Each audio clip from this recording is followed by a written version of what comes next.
Traveling can come with many earthly delights. Unfortunately, for light to exist, you also need darkness. You need opposition, binaries. I'll be lying to you if I told you I didn't encounter some pretty eerie and scary moments while traveling. So sit back, enjoy your little popcorn, and enjoy these real life, true experiences that I've encountered while traveling. Cheerio. Events. So sit back and enjoy.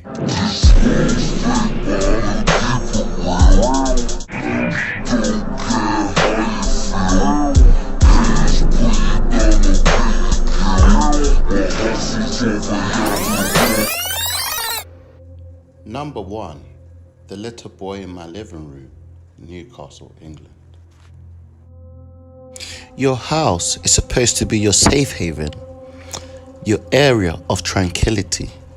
However, for me, while I was living in England, specifically Newcastle, that saying went out of the bloody window.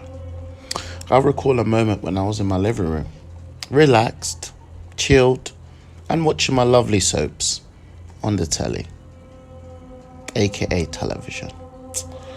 I don't know what occurred, or what drove me, but I just recall having a voice in my head, or an inkling, that spoke to me and told me, just look to the right by the door.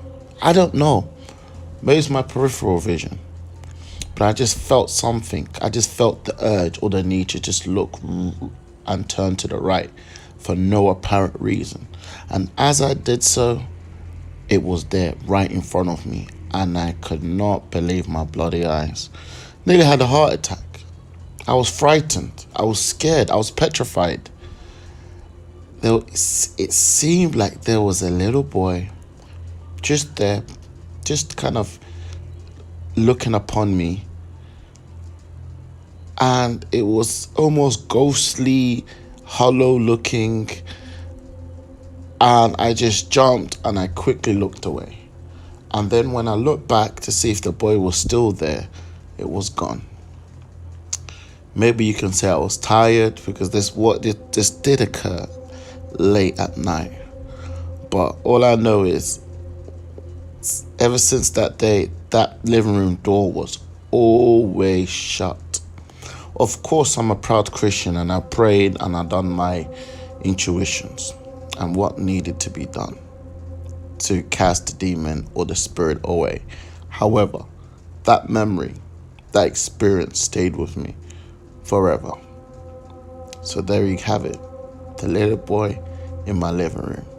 So if you do have a little door that you can easily reflect or look upon while you're watching the television, my advice to you is shut the bloody door and keep it shut, for heaven's sake.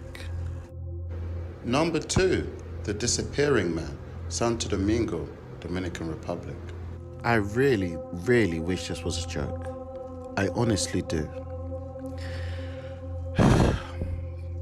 When I was living in Santo Domingo, a few moments ago, well, a while back, I had a neighbor who lived right next to me.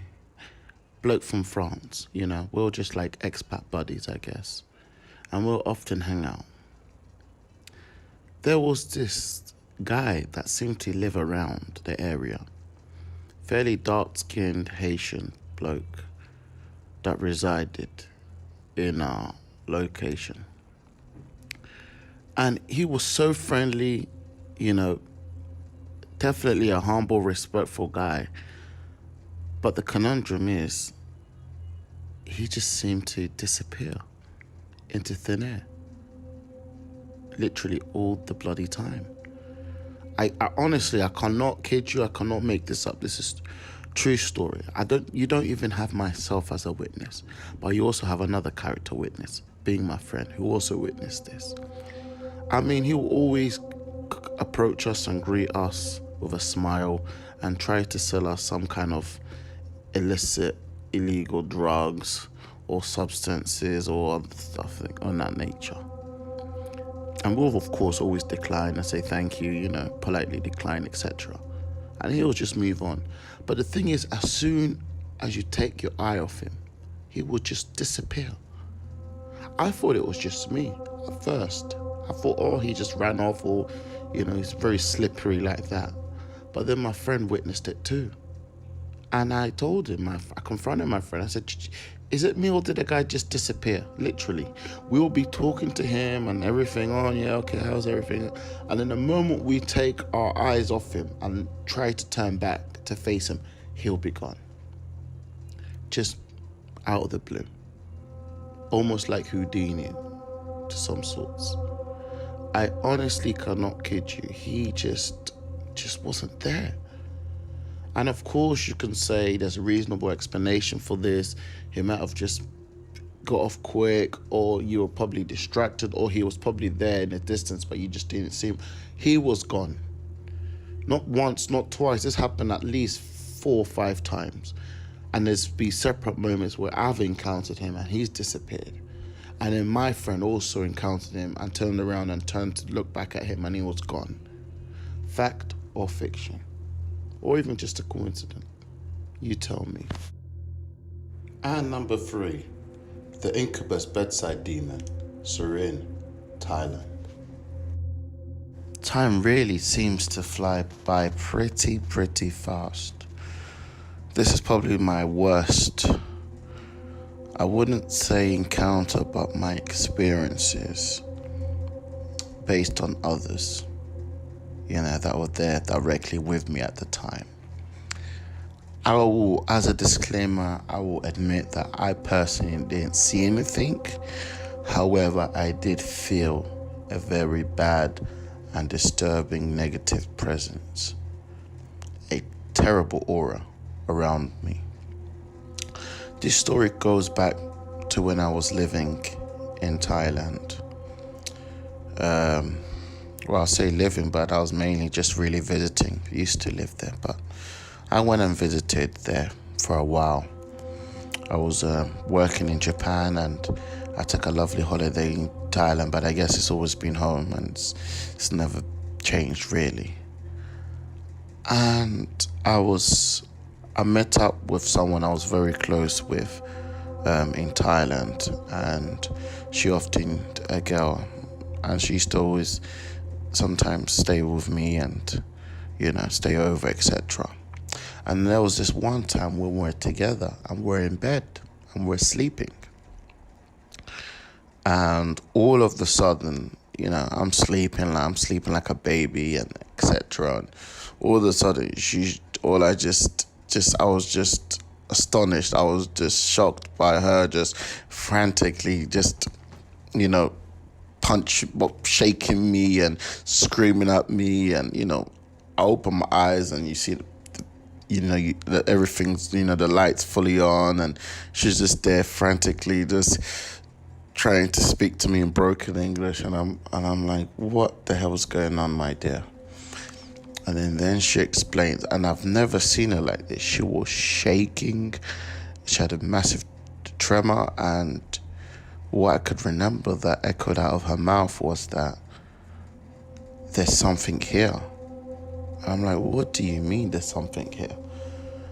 And I didn't feel anything at the time, but as soon as she told me the story, I was like, wow. So the story goes like this. When we were together, cuddled up in bed, she felt supposedly my arm around her, as in cuddled, spooning position basically. So she was comforted by that, and she felt it. She was awake.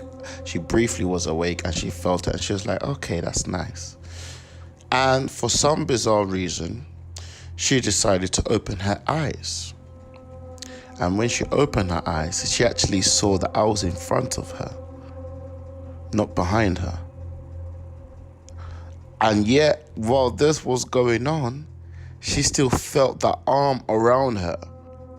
Where is this arm coming from?